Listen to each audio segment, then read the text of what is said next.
Welcome back to the Latino Newsletter Podcast. I'm your host, Michelle Zacarias, and our guest today is Nicole Foy, an investigative reporter at ProPublica who has spent her career uncovering injustices affecting Latino and immigrant communities, from labor abuses and housing inequities to the systemic gaps that keep families from being heard.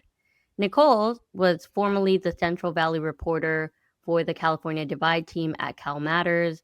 She was a 2020 Community Impact Fellow for Stanford University's John S. Knight Journalism Fellowship Program, and she is a co-founder of Voces Internship of Idaho. Her reporting has taken her deep into rural towns, border communities, and state houses. We'll talk today about her journey into investigative and what drives her storytelling approach. Thank you so much for being here with us, Nicole. Thank you for having me. That's such a nice intro. Well, let's get into it. You are a ProPublica reporter, and you published a scathing investigative piece titled, "We Found That More Than 170 U.S. Citizens Have Been Held by Immigration Agents. They've been kicked, dragged, and detained for days." So, talk me through this. What drew you to this story? How did the idea of pitching a story around American citizens being detained first come to fruition? hmm Yeah, so it's kind of a couple of different levels to this. First, as I've been tracking U.S. citizens being detained since Trump took office. I wrote like one or two stories back in March and April about the few reports that we'd heard, a couple of people that I'd talked to who had been detained, and mostly looking at what happened during the first Trump administration, but also just like this is a long issue that the United States has had.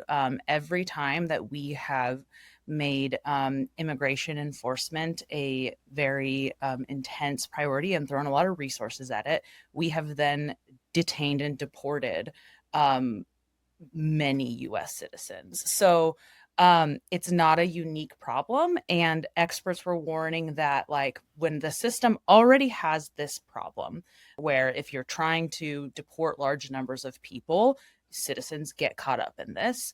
It already has this problem, but they were warning that everything that the Trump administration was doing, guardrails that were being taken off, was only going to make this a bigger problem this year, even compared to his first term.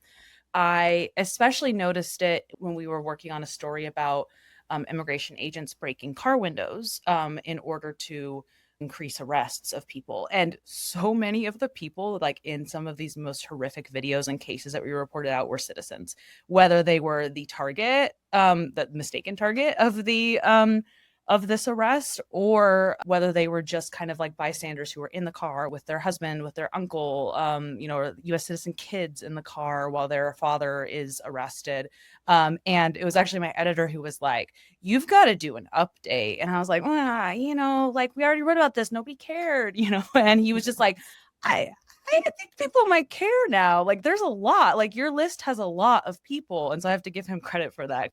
But yeah, there's been really, really good reporting around the country, and similar to like what my focus was when we wrote about ICE breaking car windows to arrest people, was just that like we knew that people were seeing like specific cases, and like they had heard about one or two people, whether it was because it was in their community or their local paper, local news, or had been focusing very intently on what was happening, or they'd seen a really horrific video, but they may not have realized the vast scope of it.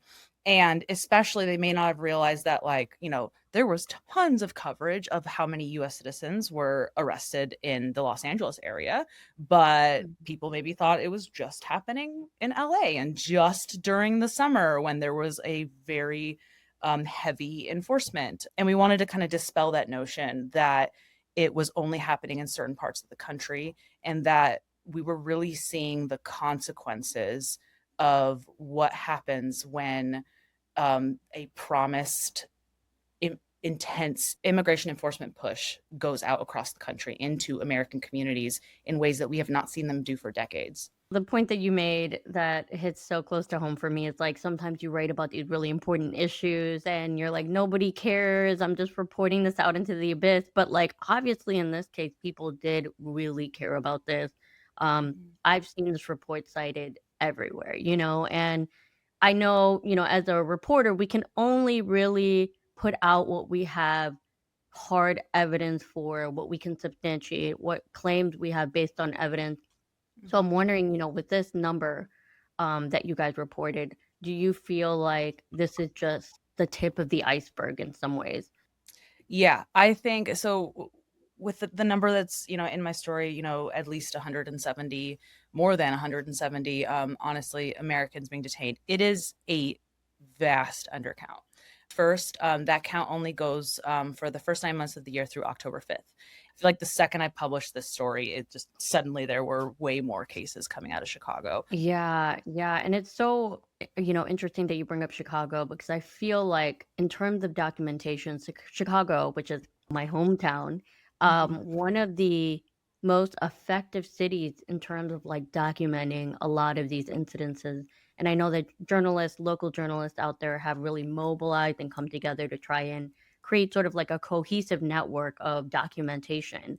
What your reporting has shown a lot of people is that these cases of documentation are important. They do matter. They do make a difference. Um, and especially now, as we're seeing like the federal judge out there in Illinois kind of coming down on DHS, on Border Patrol, just on immigration enforcement and federal invasion of the cities. As we know, with all of this evidence and reporting that you have, there are still agents in the Trump administration that are denying these claims. How do you reconcile with the amount of misinformation coming out of this administration right now? Yeah, I mean, I think that sort of flat denial is a pretty accurate representation of what I've been receiving from the administration on this topic.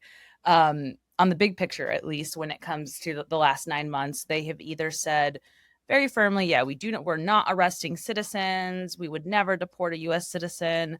Any claims to that are false. And I've said, well, you would be the first administration to never arrest a US citizen. Like, this is not like this unrealistic thing you're refusing to admit to. But then they immediately follow up with saying, we will prosecute any US citizen, anyone who obstructs and interferes with immigration operations.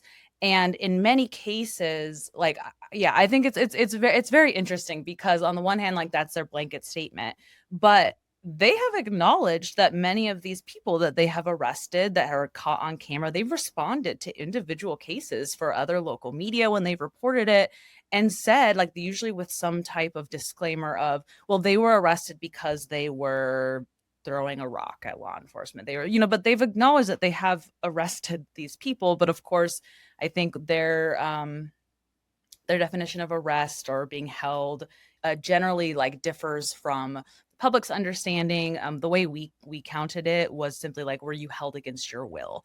Were you held at gunpoint, prevented from leaving an area, or handcuffed for any amount of time?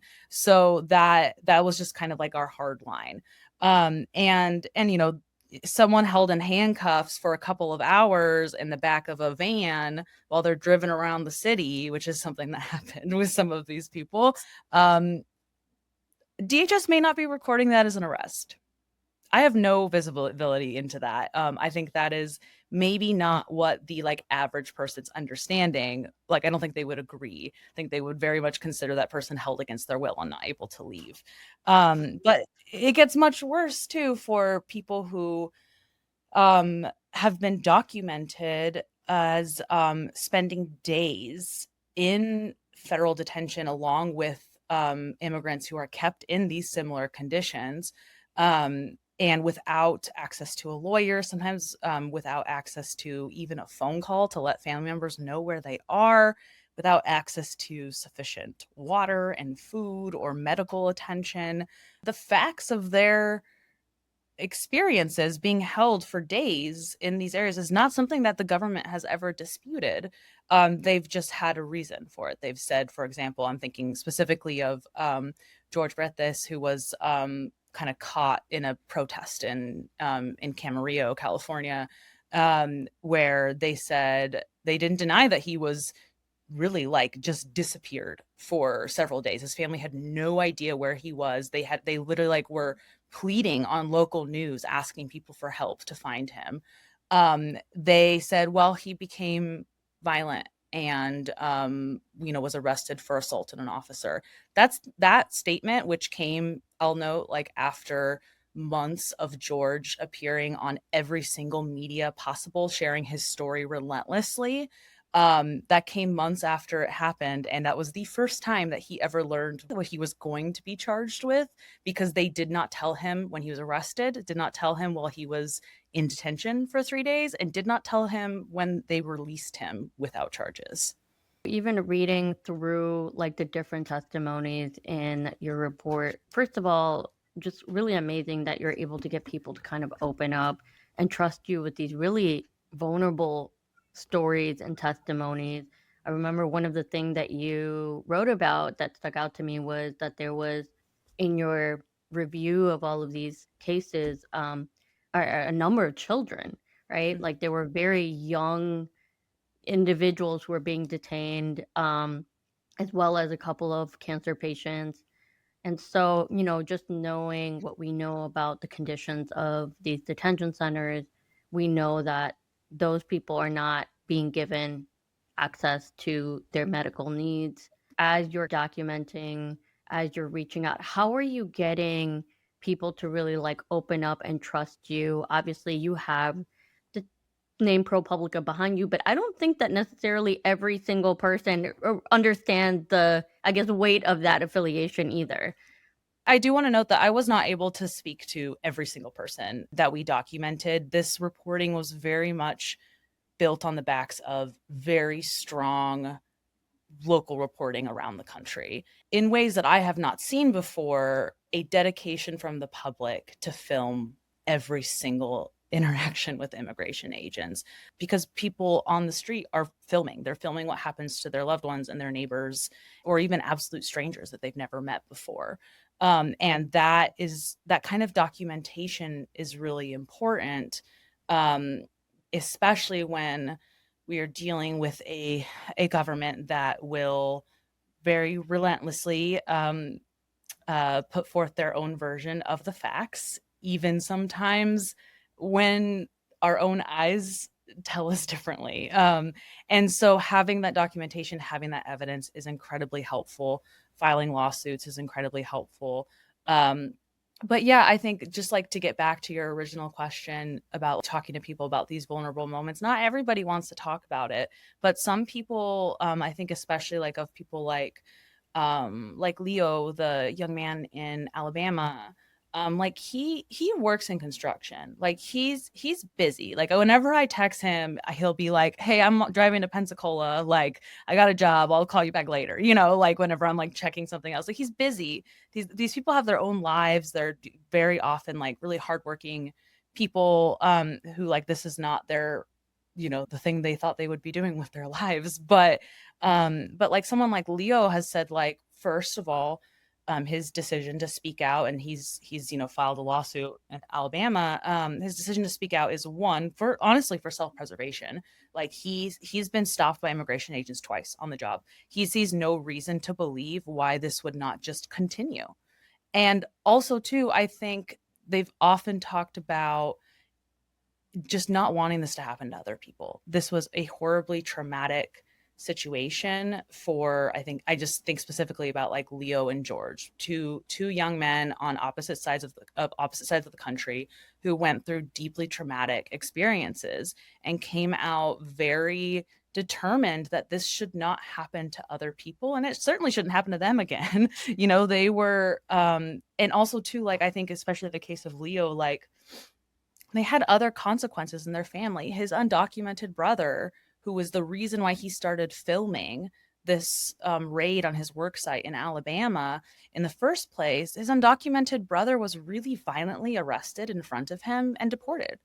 The claims that this is just to like fulfill a specific immigration agenda, that this is really just to go after the worst of the worst, is not bearing out in reality at all. Yeah, and we know that is unequivocally false. And we also know that even if this were a situation where they were only targeting specific types of people, those people still have rights, right? Like they shouldn't be in what are essentially modern day concentration camps. I'm wondering because we as journalists don't always get to see like the impact of our work, right? The House and Senate Democrats announced like a joint investigation based on your reporting, um, for oversight around, some of the issues that have come up around the detainment of U.S. citizens. Have you ever seen this level of accountability in your previous or past reporting? No, not really. This has been really overwhelming, honestly.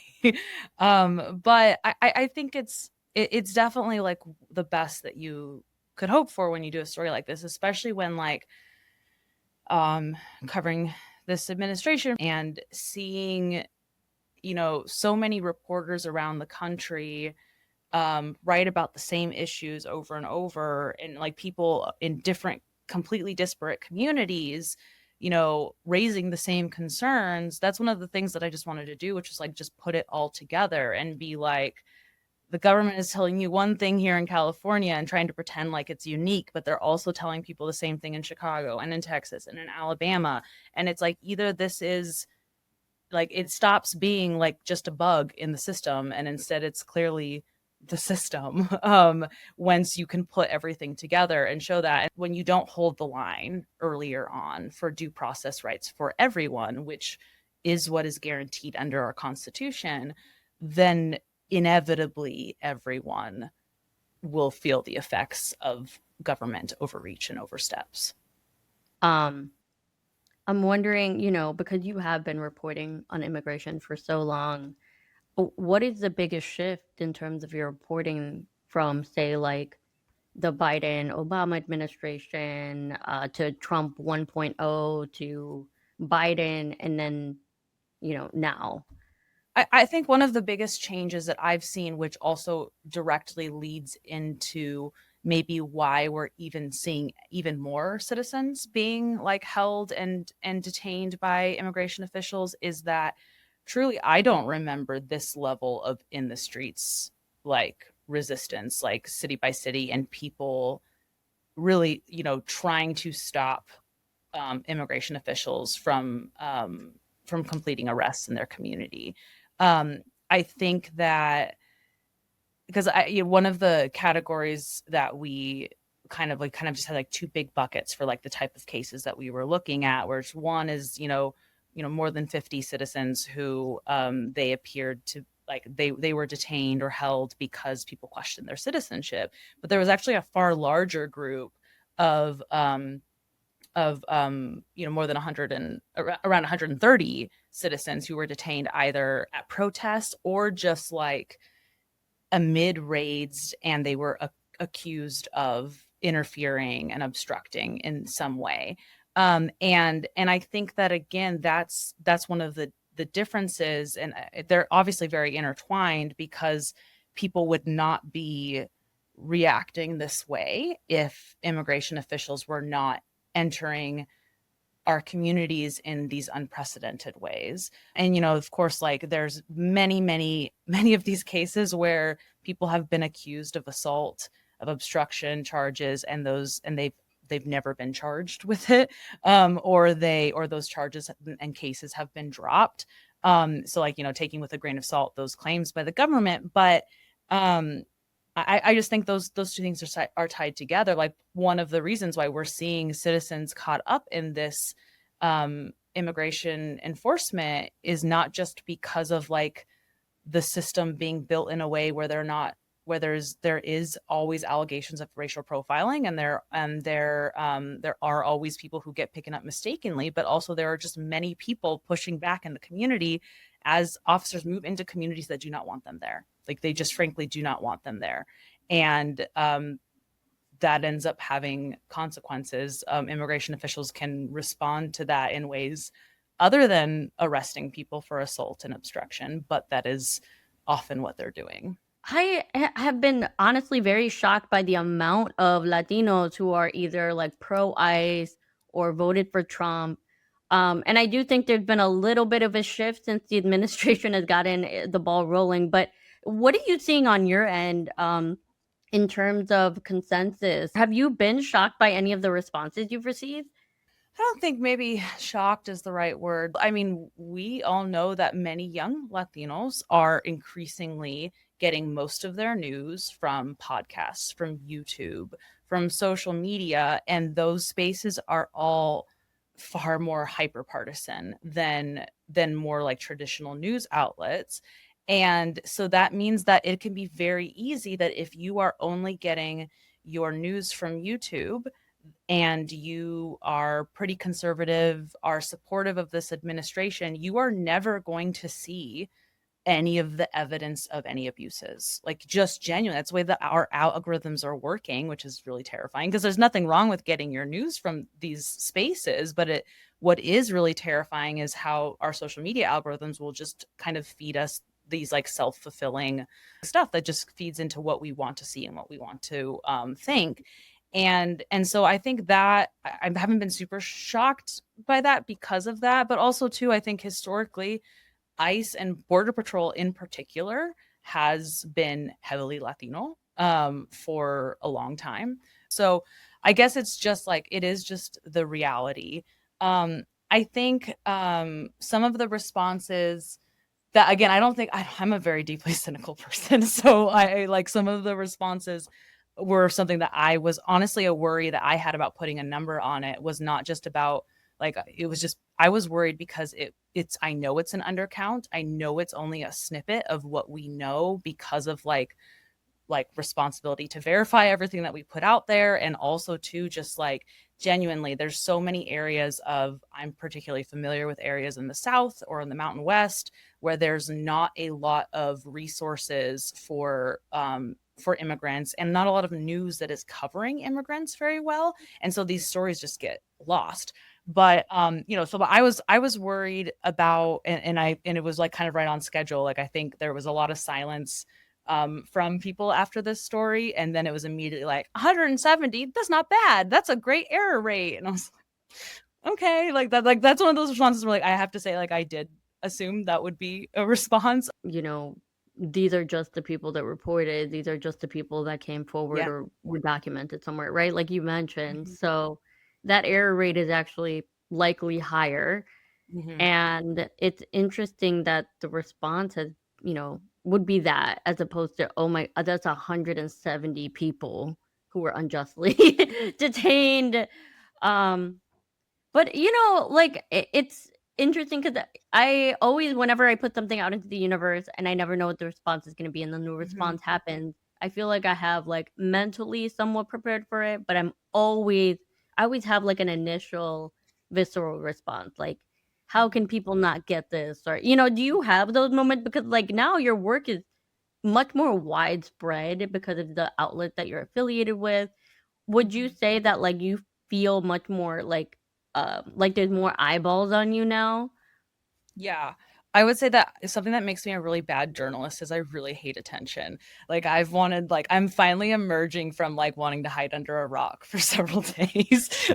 Just because, yeah, it's very overwhelming. I like being behind the scenes. I like letting my writing speak for itself. And I am in awe of people who like doing like TV hits for this story has been horrifying, because it's just like, I'm not cut out for this. Yeah, it's like I have to put makeup on. I'm used to like rolling up into a field somewhere in my jeans and my tennis shoes. Like, so it's very overwhelming, but I think it's good. I think it is obviously very good. And I think for me, all I wanted to do, because like I get frustrated when I am repeatedly told something and repeatedly have to quote something that has like from like the administration that I cover, and it's my job to hold accountable, like just not true. Like it is not true that Americans have not been detained, like they say.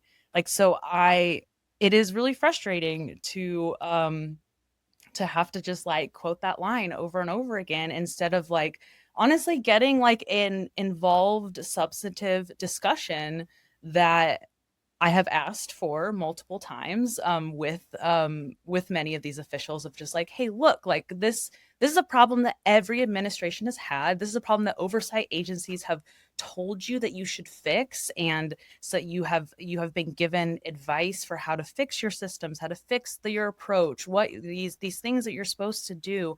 Can you just like explain to me what you're doing? And like the lack of interest in that is very frustrating because it's just much easier for them to deny honestly reality, and that doesn't help anyone. That doesn't help build any sort of trust. And like I don't think it's good not to be able to trust our government institutions. I don't think it's good that like there's always like it's always my job to be a little bit skeptical of what they say, but it's not healthy to have two very different realities going forth, or for our elected officials to be telling us not to believe the things that we see with our very own eyes. Right. So I think I'm at least very grateful that it seems like this reporting has at least changed the conversation a little bit, so that like it is, officials can keep saying what they want to say, but like everyone knows that at least this number of people have been detained. A lot of your reporting hits so close to home for me. My mother was undocumented, but I was a childhood cancer survivor, and Mhm. seeing the way in which, you know, um, she had to kind of bend over backwards to make sure I had just the bare minimum access to healthcare, and the Mhm. sacrifices she made gave me so much perspective growing up. Um, but also like made me aware that like these are not privileges that are being awarded to just everybody, right? So Mhm. it's been so devastating to see the amount or the lack of care and empathy that's instilled on children in a sense, right? And it doesn't mean that, like you said, anyone should be subjected to these conditions, but like these are children who don't really know why these things are happening to them. A Mhm. lot of them are, watching their parents get ripped away right in front of them. That's like trauma that they're gonna have to carry with them throughout their lives. So it really reading your report, seeing the documentation, the film that people capture, the videos people capture in real time has been really heartbreaking. But I'm so appreciative of your work that you continue doing. I know it's personal and it's also data driven. So like I love being able to kind of use it as both like, hey, look at these numbers, but also like read these testimonies and stories. And I think that depth, that's the part that you can get into with investigative journalism. Like that's the thing that Mhm. makes it so powerful. Um, do you is that your preference? Do you prefer investigative journalism over the other types? Yeah, I mean, I think that is it's hard because I this is actually my first like non-local job. I've never been a national reporter before. And so like I love local journalism. I love being able to write an investigation about how ICE agents are using the local jail one day, and then writing about my here's my list of favorite taco shops the next day. Like that is like I love that because I think that those things go hand in hand, especially if you're trying to report on communities that have been like discounted or ignored. Like nobody wants, no, you don't walk in anywhere and like you get handed the most traumatic stories. Like you have to build trust, and sometimes building trust is showing that like communities are more than just their worst days. And so like I miss that aspect of it a lot, definitely, but I think I am ultimately like very justice driven, and that I do not have the solutions for the world's problems, but I do know that like no one, my kind of take is like no one can come up with solutions unless they know the problems exist, and that's my role. I can land very solidly in that role, and I may get to see results or I may not, but at least I know that like I have contributed to bringing like things that were in the dark into the light, and pray that the rest gets sorted out by someone smarter than me. That's kind of how I feel too. I'm like, all right, if I can gather this information, put it out into the universe, like maybe someone smarter than me can do something with it. Yes, exactly. It's like, there's got to be someone better than me. Please. Yeah. No, I always thought it was so interesting. Some people are like scared to be the dumbest person in the room because I'm always like trying to find people smarter than me, better Yeah. than, more skilled than me. Like, let's bring our skills together. Mhm. Yeah, I mean, with that being said, I would love to leave you with the last word. Anything you'd like to say or share about your work, that we should be looking out for? Like, there's just so much that I couldn't cover in this reporting, and there's so much that's happening in local communities, and like I would just encourage people to like support local journalism, honestly, because like literally most of these stories only occur because like people who live in these communities reported them first. Something that I think is still spooling out, and I definitely encourage like any listeners to go and check out this reporting. But like, I run an internship program for students in Idaho, so I'm still very like close to news in Idaho, and there was a huge FBI ICE raid that kind of, that I did not get included in my story because it happened after, but it resulted in dozens and dozens of US citizens, of children zip tied. There's really, really devastating local reporting about not just what it's been like for the children who lost parents after this raid, but the way that they were treated during this raid. That is really like, there's one in particular that I think of this little boy talking about how they broke his car windows and he got glass in his mouth. And he's a US citizen who was attending a community a community event at a local horse track. And everyone there was treated as if they were suspects. And I think that that's the kind of stuff that only happens when you have good, like you can only learn about these things happening when you have good journalism happening in our communities. And we would not know about this if we didn't have a ton of, in this case, Spanish speaking journalists out in Idaho reporting on this. And so I just think like, making sure that our like newsrooms reflect our communities is incredibly important, and supporting these local newsrooms that do that. That is the only reason usually why we learn about any of these things that I think as Americans, we should be questioning why our government does them. So yeah, I think that's honestly my take, is like support local news. That they're the only reason we know about any of this stuff. Yeah, I mean, I work for a local news outlet, so I'm a big supporter of Just local kissing news up. as Yeah. well. But the internship is Voices Internship of Idaho, correct? Yes. Yeah, so Yeah. definitely check that out for those who are listening. Voices Internship of Idaho. And I know you guys have brought in a lot of like young early career journalists into the mix, so amazing. I love building the next generation of young writers and press. We need more. So yeah, thank you so much for being here and for sharing more insights about your reporting. And we really appreciate the work that you continue to do.